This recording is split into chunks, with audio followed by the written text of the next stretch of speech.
Good. I'm Thomas Newton. I was also born in South Africa, in Port Elizabeth.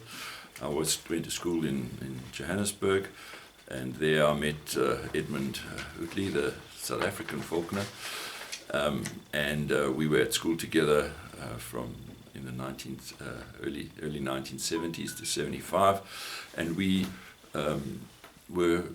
Edmund got himself a black-shouldered kite, and there was a black kite, a whole lot of black kites around, and he managed to convince me that I needed to have one of these black kites, and I then trained that bird, and I also had a passion for radio-controlled gliders and other planes, and I decided that this was really a combination of the two, because the bird was an excellent flyer. I used to have a lot of time flying that bird. So that's it. I'm married. I have many children, and in the 1984 I moved to Namibia, a very different country from South Africa. It was actually part of South Africa at the time. It became independent in 1990. And then the challenges of falconry began. Well, can you perhaps describe some of these challenges and how it's different from other parts of the world, and particularly different from South Africa?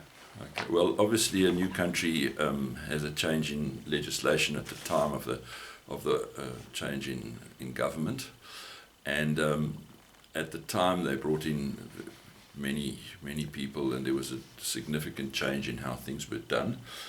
The old South African legislation was taken over by Namibia, and some of it very difficult to understand. We struggled a little bit with trying to get legalization of falconry, but they kept referring back to the Act and that you had to have permits and all sorts of stuff, but there was no facility to do that by the new government. They were not focused on that at all. So we sort of carried on regardless. So I don't particularly want to go into the legislative issues here, but there are certain legislative issues that have surrounded Namibian falconry for many years, some that have affected me and some that haven't. Can you perhaps describe the bush and the area that you fly in? So falconry in Namibia is mostly done in what we call riverine bush and riverine areas. So because of the dryness of the country, the francolin tend to gather around a river. Now I call them a francolin. It's actually a red-billed spurfowl, and obviously guinea fowl as well. I never had a bird that could even come close to tackling a guinea fowl, because they are big, strong, and really quite difficult to quarry. But the red-billed francolin, which is also quite a strong bird, red-billed spurfowl, was an interesting one, and that was where I concentrated on.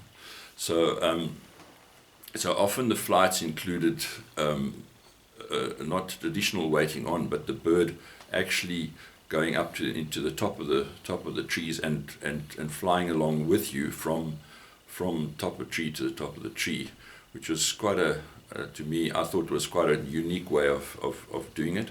The lanners, I was using lanners at the time, and the opportunity for them to get a lot of speed from the top of a tree, very big trees, was able for them to get enough speed to get after the red bill.